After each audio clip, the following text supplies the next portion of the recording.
Bonjour, ici Stéphane Lévesque. C'est une journée bien particulière aujourd'hui parce qu'on amorce le tournage d'une nouvelle émission qui va s'appeler Ma foi en action. Ce ne sera pas moi qui va l'animer, ni la concevoir, mais c'est plutôt Daniel McMahon. Bonjour Daniel. Bonjour. Ça va bien? Très bien. Parce que là, moi, je suis content là, qu'on se parle parce qu'on s'est fait des échanges de courriels, une présentation d'un concept d'émission, discussion, tout ça. Donc, on va avoir une émission qui va s'appeler Ma foi en action, on va y aller dans les détails tantôt, mais qui va généralement explorer ce qui se passe dans le diocèse de Nicolet et en particulier dans le secteur nord du diocèse de Nicolet. Parce que juste préciser, le diocèse de Nicolet, c'est pas juste Nicolet. Non, effectivement. En fait, Nicolette, Bécancour, la région de l'Érable, Plessisville, on est dans Victoriaville et à Drummondville. Donc, ça couvre un très grand territoire. Évidemment, ça se pourrait qu'on se permette quelques petites escapades à Drummond et à Victo, mais essentiellement, évidemment, on va parler de nos gens qui s'impliquent religieusement dans la région catholique, dans notre coin, à nous, MRC Nicolet, Yamaska, Bécancour, excusez-moi. Daniel McMahon, moi, évidemment, je vous connais un peu de réputation, ancien recteur de l'Université du Québec à Trois-Rivières, ancien maire de Nicolet. Ben aussi, oui. D'ailleurs. Il a fait plein de choses dans sa vie. Mais là, qu'est-ce qui l'amène à présenter un projet d'émission sur la religion? Moi, je veux comprendre ça. Parce que vous êtes né à Nicolet. Oui, tout à fait. Moi, je suis un modèle 56. 1956, donc moi je suis né en 1974, on était d'un Québec moins religieux que 1956, donc on est dans un Québec où la religion catholique occupe beaucoup d'espace, beaucoup d'importance. Vos parents, est-ce qu'ils étaient des gens qui étaient animés par de la foi? Oui. Ouais. En fait, nous, il faut savoir à Nicolette qu'on avait plusieurs institutions religieuses à l'époque. Et moi, mon père avait une épicerie avec mon grand-père au centre-ville. Et on avait la proximité des Sœurs du Précieux Sang. Oh.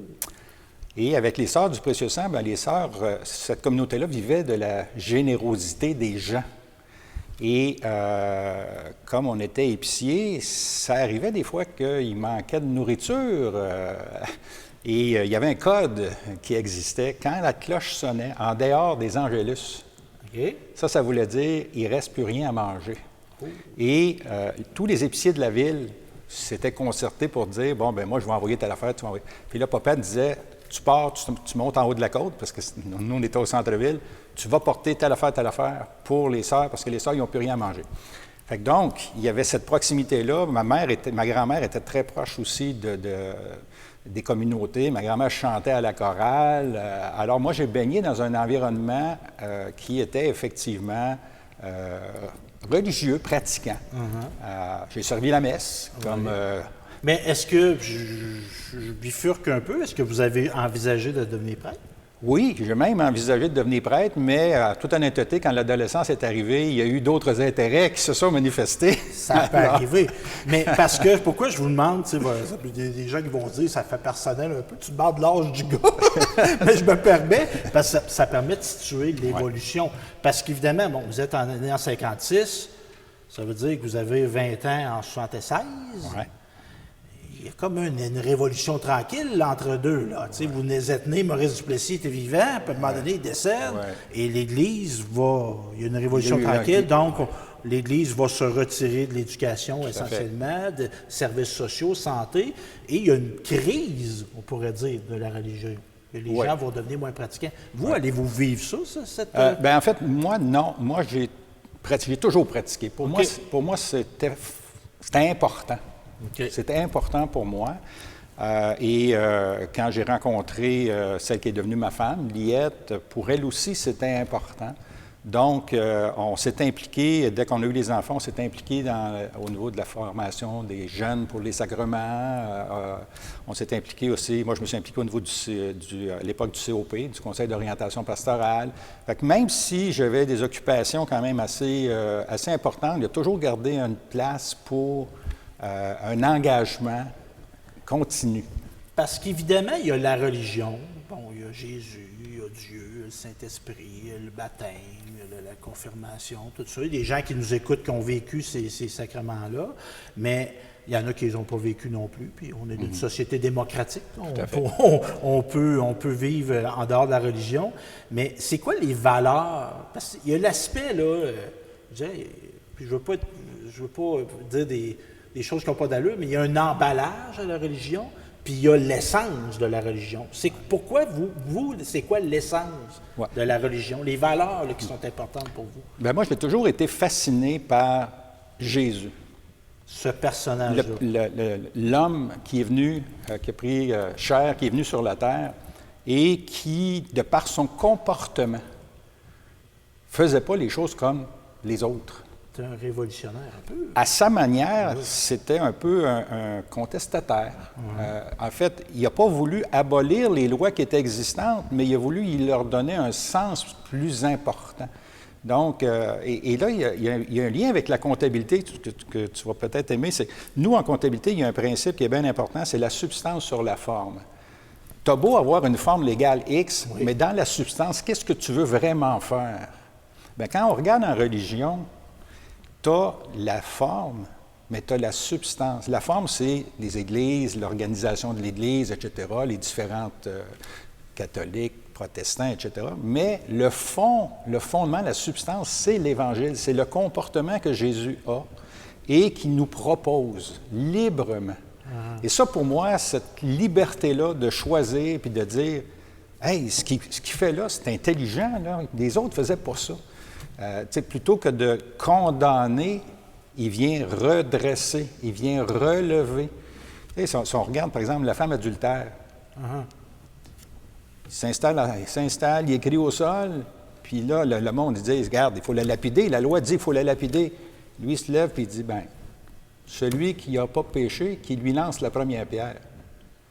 Bien, à partir du plus vieux à au plus jeune, ils ont tous sacré le camp. Qu'est-ce que tu veux? Qui a jamais péché? Oui. On est tous mal placés pour juger. On est pas mal placés pour juger. Puis après, bien, avec la dame, elle lui dit, bon, bien, ils t'ont pas condamné? Moi non plus. Fait que les valeurs de tolérance, de solidarité, d'aider son prochain. D'aider son prochain. Comme votre père faisait avec les religieuses, exactement, de donner. En fait, de redonner. La liberté, c'est fondamentalement de faire que les autres soient heureux. Si je veux être heureux, moi par moi tout seul, il ne se passera rien. Là. On va tomber dans des petits plaisirs instantanés, éphémères, c'est puis fini, ça s'arrête là. Ça dure 5 minutes, puis, c'est fini. Il ne te reste rien comme saveur à l'intérieur. Tu sais, sens pas animé. Non. Tandis que si tu viens en aide à quelqu'un, que tu prends le temps d'écouter quelqu'un qui a besoin de parler, si tu prends le temps de lui dire qu'il vaut quelque chose, qu'il a du prix, bon, on va commencer pour quelqu'un qui n'a pas de connaissances religieuses sur le plan strictement humain, puis à un moment donné, tu peux lui montrer que, hey, dans le fond, ce que tu mets en pratique dans ta vie, là, bien, c'est exactement ce que recommandait un gars qui est venu à Nazareth il y a 2000 ans. Puis, ce serait peut-être intéressant que tu puisses le connaître, le rencontrer, développer une relation avec Jésus. Et ça donne un sens à ce que l'on fait. Fait que, oui, puis est-ce que il y a l'enseignant? Jésus, c'est un enseignant. Tout à fait. Ça vous a-t-il animé, ça, de professer? C'est peut-être pas le bon terme, là. Puis, tu sais, vous n'êtes pas comme ça, parce que moi, j'ai fréquenté l'université aussi. Des fois, on avait des professeurs qui nous regardaient d'un haut un peu. Mais vous avez une volonté d'accessibilité. Vous êtes un vulgarisateur. Tout à fait. En fait, moi, j'ai fait ma carrière, c'est le bon mot, parce que j'ai écrit beaucoup de volumes de comptabilité dans l'objectif de simplifier les choses, de rendre accessible la matière. Bien, c'est un peu ce qui m'anime aussi au niveau de mon diaconat, parce que je suis diacre permanent. On a à commenter, à faire des homélies, par exemple, et d'essayer de vulgariser, de faire connaître simplement dans des mots d'aujourd'hui. Ça m'allume. C'est très intéressant. Pour le rendre accessible. Pour le rendre accessible. Pas juste la petite gang à nous autres, non, mais le faire comprendre. Exactement. Mais là, vous me dites diacre. Oui. On va se parler, là, franchement. vous avez une femme? Bien sûr. Ben, moi, je pensais qu'un diacre, c'était un prêtre. Non. Non? Mais c'est quoi, ça, un diacre? Okay. C'est un fonctionnaire de l'Église? Ben, je n'aime pas vraiment le mot fonctionnaire. Un employé? En fait, on fait partie de l'Église. Okay? En fait, un diacre, c'est une personne mariée, à la base, qui, bien sûr, a des valeurs, comme on a parlé tout à l'heure, un certain nombre de valeurs. Pour qui l'épouse dit oui, ça c'est bien important, parce que si on décide de se mettre au service d'autres personnes que de sa propre famille et de son épouse, bien, l'épouse, il faut qu'elle soit partante dans cet engagement-là. Et le diacre, dans le fond, quand on regarde la structure de l'Église, il est en relation directe avec son évêque et collabore avec les prêtres, les agents pastorales, et ainsi de suite. Donc, il y a une équipe autour, en fait, de l'animation de la vie pastorale et liturgique dans lequel le diacre a un rôle à jouer. Okay. Et ce rôle-là, fondamentalement, de par le fait que c'est une personne mariée, de par le fait que c'est une personne qui travaille, qui vit dans la communauté, bien, on est un peu, d'une certaine manière, le pont entre le prêtre qui n'a pas d'enfants. Vit souvent, peut-être moins maintenant, moins mais vivant maintenant, en communauté. Ils vivent maintenant dans la communauté, oui. Mais il y a des choses qu'ils ne vivent pas. Ils n'ont pas d'enfants. Nous, on élève des enfants. Moi, dans mon cas, j'ai des petits-enfants aussi. Oui. Donc, ça nous permet parfois d'amener un éclairage différent. Mais pourquoi faire vivre votre foi par ce travail-là, cette fonction-là? Pourquoi choisir de devenir diacre? Parce que c'est des responsabilités. Ouais. Là, oui. Puis là, vous êtes retraité. J'aurais pu dire, moi, je vais aller vivre 6 mois en Floride par année. Hein, ça va être facile. Va couler douce. Pourquoi vouloir s'engager, puis à ce niveau-là de responsabilité, quand même? Bien, je pense qu'il y a 2 éléments à cette question-là. Le premier élément, c'est la réponse à un appel. OK. C'était pas un plan de match. C'était pas prévu. Vous n'êtes pas un carriériste. Non, c'était pas prévu. J'avais déjà des responsabilités assez importantes, mais... Et on va se dire, tu sais, Daniel McMahon, comment dire, le sommet de sa carrière, c'est peut-être pas de devenir diacre. Vous avez été maire, vous avez été recteur de l'Université du Québec à Trois-Rivières, vous êtes présenté à des postes électifs importants, même au niveau de l'Assemblée nationale. C'était pas comme on dit en latin, c'était pas un trip de pouvoir là, de devenir diacre. Non. Ben, en fait, même dans les fonctions que j'ai exercées, ça n'a jamais été un trip de pouvoir. En fait, ça a toujours été... Puis pour le diaconat, ça a été exactement le même processus que quand les gens m'ont approché pour devenir maire, quand les gens m'ont approché pour la région, le président de la région, puis pour devenir recteur. Les gens viennent me rencontrer et me disent « Il me semble que tu pourrais nous aider dans ça. Bon, moi, dans le cas du diaconat, ça s'est passé à la veillée pascale. Après la communion, je suis assis aux côtés de mon curé, puis mon curé me demande, pendant qu'on attend avant d'avoir la prière finale, « Tu devrais penser à ça, toi, le diaconat? » Non. Ah, il dit « On pourrait peut-être en jaser. » Ça a commencé là. On a jasé, dans les semaines suivantes, on a jasé un peu, que c'est quoi, qu'est-ce que ça fait, qu'est-ce que ça prend comme formation, d'implication. Puis, moi, j'ai vu ça comme une façon, c'est devenu mon projet de retraite, et comme étant une façon de continuer à redonner. Moi, je considère que j'ai été un peu privilégié dans la vie. J'ai eu une belle carrière, je travaillais fort, mais j'ai été entouré de belles équipes. Là, je me disais, bien, Jésus a toujours été important tout le long, là. Il a toujours été là pour moi. Pourrais-tu être là pour lui, là? Un peu? Redonner. Et donc, de redonner, bien candidement, sans trop savoir qu'est-ce que ça impliquerait à l'autre bout, en me disant, bien, il va me donner ce qu'il faut pour le faire. Comme il m'a donné ce qu'il a fallu pour le faire dans chacune des étapes de ma carrière où il y a eu des moments plus crunchy. Oui, parce que ça a été j'allais dire une bouée, peut-être pas une bouée, c'est peut-être pas le bon terme, mais ça a été un secours. Votre foi vous a aidé à passer des moments moins faciles de votre vie. Mais je ne dirais pas que c'est une bouée parce que c'est vraiment une présence continue. Moi, j'ai toujours dit, le soir, quand je me couchais avec des problèmes, ça n'arrive pas qu'on a des problèmes, là. Moi, je disais tout le temps... Je regarde Raphaël, il y en a pas, là. Il y en a pas. Moi, je me disais tout le temps, regarde, là, je ne peux plus rien faire à soir, là. Là, il faut que je dorme. Oui. Je mets ça sur le bureau, puis si ça te tente de me mettre une couple de bonnes idées pendant la nuit, demain matin, je ramasserai ça. Bien, oui, c'est arrivé souvent que le matin, je me levais, puis il y avait une idée à laquelle je n'avais pas pensé. Puis ça me permettait de faire avancer, de dénouer des choses, et ainsi de suite. Et ça, pour moi, c'est clair que il y a une présence qui est là, qui veut qu'on soit libre, debout, puis qu'on avance. Puis là, on va arriver vers l'émission. Parce que vous me dites ça, bon, moi j'ai été un homme animé par une foi toute ma vie, de partir de la naissance. J'ai été élevé d'un milieu chrétien, catholique, tout ça. Est-ce que l'émission, c'est un prolongement de ça? Est-ce que vous voyez la mission, l'émission qui est une mission, est-ce que vous voyez ça dans un prolongement de faire vivre votre foi?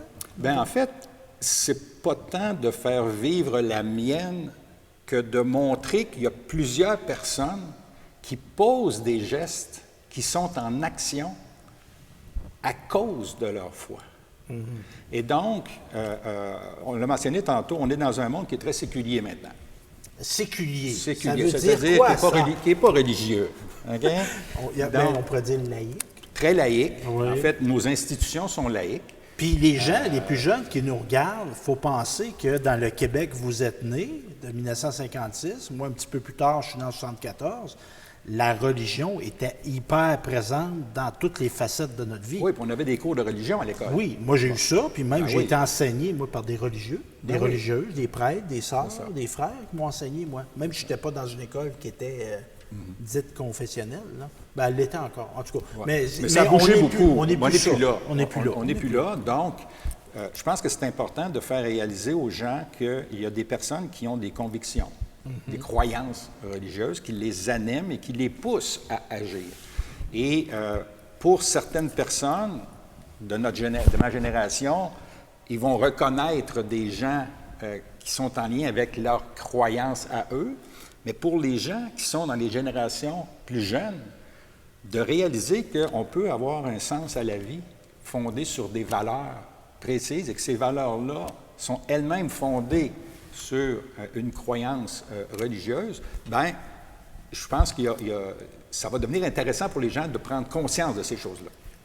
Puis, dans la préparation de l'émission, Daniel, il y a un mot qui revenait souvent, action, d'être concret. Oui. Puis, il est même dans le titre de l'émission, parce qu'on ne voulait pas, dans votre vision, c'était pas juste on parle, parler. Là.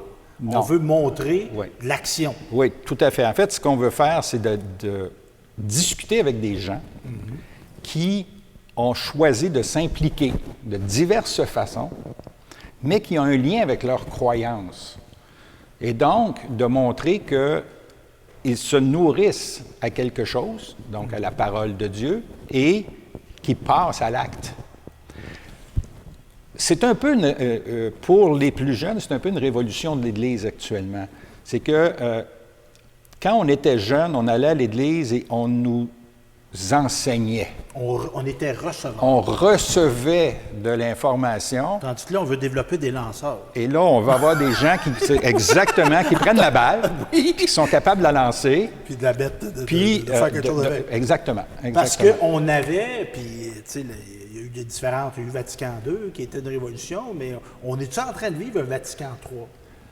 Dans la religion catholique, cette mise en action là, des laïcs, là, parce qu'on va se parler franchement, là, c'était le prêtre, le prêtre, là, comme si le prêtre, c'était lui la religion, mais est-ce qu'on est en train de faire une religion plus de citoyenne, la religion? En fait, si on regarde, si on recule dans le temps, là, il y avait le prêtre, oui, mais ils étaient nombreux.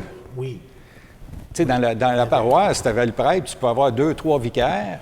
Tu avais des communautés religieuses, donc ils étaient très, très nombreux. Maintenant, ils sont en rareté. OK? Donc, on a une responsabilité, nous, comme baptisés, entre guillemets, maintenant, de prendre notre place. Donc, je parlais de lancer la balle tantôt, c'est un peu comme, on appelle les lanceurs de relève, là. On arrive dans un match, on a besoin des lanceurs de relève, et donc, ce sont des croyants, des baptisés qui acceptent de jouer ce rôle plus actif au sein de la société. Et on n'a pas été formé pour faire ça. Hein? On n'a pas été formé pour dire pourquoi je crois. Mon objectif dans l'émission, quand on a échangé, c'était de dire montrons comment les gens concrètement le vivent, leur foi. Et à ce moment-là, ça va peut-être inspirer d'autres personnes à dire peut-être quelque chose d'intéressant là-dedans, il y a peut-être quelque chose à creuser. Parce que le monde d'aujourd'hui, moi, ce que je constate, c'est que les gens ont une quête de sens incroyable. Parce qu'on l'a essayé, la consommation. On a essayé plein d'affaires. De me donner une identité par mon auto, par ma ça. grosseur de ma télé, par la grosseur de ma maison. Mais à un moment donné, c'est vide. Ben, c'est qu'à un Fait que moment là, tu donné... cherches un sens. Exactement. Il faut que la vie, ça soit plus grand que ça. C'est ça. En tout cas, à mon avis. Ben oui, ben en fait, tout à fait. Puis je te suis 100 000 à l'heure là-dessus. Le matériel, c'est une chose, mais l'immatériel est encore plus important. L'essentiel est invisible. Exactement. Et donc, c'est quoi cet essentiel-là pour des gens qui sont croyants et comment ça se traduit? Fait que là, concrètement, M. Daniel, Oui. là, on fait la première émission, elle passe à la télévision. Là, je ne veux pas vous me nommer tous vos invités parce qu'il en reste à trouver aussi. Mais c'est quel type de personnes qu'on va recevoir à Ma foi en action? OK. Ben, en fait, des gens de tout horizon. Okay? Donc, on va parler avec des gens qui sont engagés concrètement dans l'Église, par exemple, des gens qui travaillent. On a eu un exercice important là, au printemps de Forum en Église. Bon, on va venir interviewer des gens qui ont été au cœur de l'action de ce mouvement-là pour voir, coudonc, c'est quoi la réflexion qui se fait sur le terrain par rapport à l'avenir de l'Église? Donc, des gens qui sont engagés dans l'Église. On va vouloir parler avec des gens qui, on a des croix de chemin. Je prends cet exemple-là. Oui. Là. Bon. Moi, je trouve ça fascinant comme façon bon, de faire. Comment ça se fait qu'il y en a qui continuent à entretenir ça? Bon, on peut on ne le voit pas, c'est comme c'est des gens, c'est des gens invisibles. Oui. OK? Mais il y a une femme à Saint-Nord-d'Aston qui me relatait qu'elle a surpris, entre guillemets, une femme qui venait planter des fleurs, des plantes autour d'une croix de chemin. C'est ça. La femme a fait ça. Mais je sais que les chevaliers colons sont entre autres très impliqués là-dedans. Bien, mais en fait, c'est ça, c'est d'aller chercher des gens qui s'impliquent, par exemple. Comment ça se fait que des gens s'impliquent comme marguilliers pour l'administration d'une paroisse? Comment ça se fait que les gens s'impliquent Parce que ça, je veux juste faire une petite parenthèse là-dessus, faire d'éducation. C'est que dans le fond, les églises sont gérées par des conseils d'administration qu'on appelle des fabriques. Oui, tout à fait. Et il y a eu un processus récent relativement dans le diocèse, où on a fusionné des fabriques. C'est ça. Donc, on va parler avec des gens qui ont vécu des regroupements de paroisses, qui ont vécu la nouvelle réalité aujourd'hui, par exemple. On n'a pas suffisamment de prêtres pour avoir des messes partout les fins de semaine. Donc, on a mis en place ce qu'on appelle des ADAS, des assemblées dominicaines en absence de célébration eucharistique, qui sont présidées par des laïcs ou par un diacre. Mais qu'est-ce que c'est, ça, cette nouvelle bébite-là? Qu'est-ce que c'est la nouvelle façon de s'alimenter par rapport à la religion? Donc, autant des gens qui sont impliqués dans la transmission de la foi que des gens qui la reçoivent, que des gens qui en vivent. Puis, vous parliez de fusion, vous parliez de problèmes de ressources, une pénurie de main-d'œuvre, dans des termes d'actualité. Mais il y a aussi, on disait, l'essentiel est invisible, mais il reste que du visible qui est les bâtiments. Oui. Entre autres, ça, c'est des questionnements qu'on a. Est-ce qu'on vend des églises? Qu'est-ce qu'on fait avec ces bâtiments-là? Dont, entre autres, celui qu'on a ici à Nicolet. Aujourd'hui, on est accueillis à la Maison diocésaine de formation. Oui. Donc, j'aurai le plaisir de discuter avec les personnes qui ont mis ça en place, puis qu'est-ce qu'ils veulent en faire. Donc, toute la revitalisation, dans le fond, de certains bâtiments patrimoniaux. Comment on prend la décision de garder, par exemple, une église? Pourquoi celle-là? Pourquoi celle-là? Pourquoi pas l'autre? Regarde, ici, en face où nous sommes présentement, la cathédrale, on a décidé de refaire la toiture. Bien, vous êtes impliqué là-dedans, dans le processus de réfection? Oui, en fait, on a un comité de financement pour la réfection de la toiture de la cathédrale. Mais c'était quoi la décision pour prendre cette décision? Tu sais, c'est 4,5 millions. Hein? Parce qu'on aurait pu dire, bien, ce bâtiment-là a fait son temps. On fait comme d'autres, on le ferme. Oui, bon. Mais c'est pas la décision qu'on a prise. La décision qui a été prise, dans le fond, a été à la fois une décision rationnelle sur le plan financier et rationnelle sur le plan de la religion. Rationnelle sur le plan financier, c'est que 4,5 millions pour rénover la toiture, on est admissible à des subventions autour de 3 millions, il en manque 1,5, grosso modo. Là. OK? Là, c'est le comptable. Le comptable qui parle. Oui, mais si on décide de la démolir, ça coûte 1,5 million. Oh. C'est le même 1,5 million. Qu'est-ce que tu penses qui est le plus facile? Aller chercher 1,5 million pour garder quelque chose ouvert, qui a une valeur patrimoniale, puis qui a une valeur avec les vitraux, etc., donc une symbolique, ou essayer de trouver de l'argent pour demander à quelqu'un, tu vas me donner de l'argent pour que je démolisse la cathédrale. Il n'y a pas personne qui aurait donné de l'argent pour démolir. Parce qu'il y a un legs là-dedans. Ben oui. Il y a des gens, on n'a pas de château. En Amérique, on n'a pas. Mais c'est nos châteaux Non. au Québec. Bien, tout à fait. Et donc, quand on le regarde sur le plan religieux, tu as à la fois... la cathédrale ici, c'est la seule qui a été construite de façon art moderne. Et c'est pour ça qu'elle a été reconnue par le patrimoine religieux. Et il y a des verrières qui sont exceptionnelles. Il y a un point de vue qui est exceptionnel. En fait, cette église-là, elle a été bâtie dans l'esprit de Vatican II, où le peuple voit, le peuple interagit avec le prêtre. Donc, il y a une préservation de cette culture-là qu'on peut faire. Et dans la ville de Nicolette, la cathédrale, là, la ville de Nicolette, sa promotion, c'est zoné divin, hein, c'est pas pour rien. Oui. Non, ça veut dire il y a un attrait qui est touristique, il y a un attrait qui est religieux. Et donc, ça valait la peine de conserver cette architecture. Au moment où on se parle, juste pour... c'est arrangé que le gars des vues, ça va peut-être passer à l'automne, mais là, on se parle, puis c'est le 22 juin. Ouais. On est le 22, oui. Oui. Ma fête dans 2 jours. Ah, bonne fête! Quand vous allez le voir, ça ne sera plus ma fête. Mais à ce moment-ci, comment va la campagne de financement? Est-ce qu'on s'approche des objectifs qu'on s'est fixés? À date, on est rendu pas tellement loin d'1 million de ramasser, donc ça va quand même relativement bien. Il faut savoir qu'on a fait la campagne en pleine pandémie. Oui, ça c'est dur. Donc, c'était très difficile. Cocktail de financement, souper, spaghetti, on ne peut pas en faire. Non, on ne peut pas en faire. Puis les gens, il y a des entreprises qui l'ont eu difficile là, pendant les 2 années. Tu es moins porté à donner quand tu n'arrives pas. Exactement. Donc, mais on a bon espoir de réussir à boucler le tout. Les travaux vont se terminer cette année. OK. Donc, on est dans... 3e année des travaux. La première année, on a fait le baptistère. La 2e année, la devant de la cathédrale. Puis cette année, c'est l'arrière de la cathédrale. Alors, à l'automne, enfin, tous ces travaux-là seront terminés et on pense bien être capable de boucler la campagne de financement. En tout cas, c'est intéressant. Puis moi, j'ai bien hâte. Moi, évidemment, je suis le directeur général de Télécœur, mais je suis un spectateur aussi. J'ai bien hâte de voir ce que vous allez faire comme beau travail, Daniel, avec des gens, moi, je les appelle les ouvriers de l'Église. Des gens sur le terrain qui vont parler de choses concrètes puis qui vont dire comment ces choses-là, ces actions qu'ils prennent là dans la réalité, puisent leur origine dans leur foi, dans le fond. Tout à fait. Mais merci. Bien, merci à toi.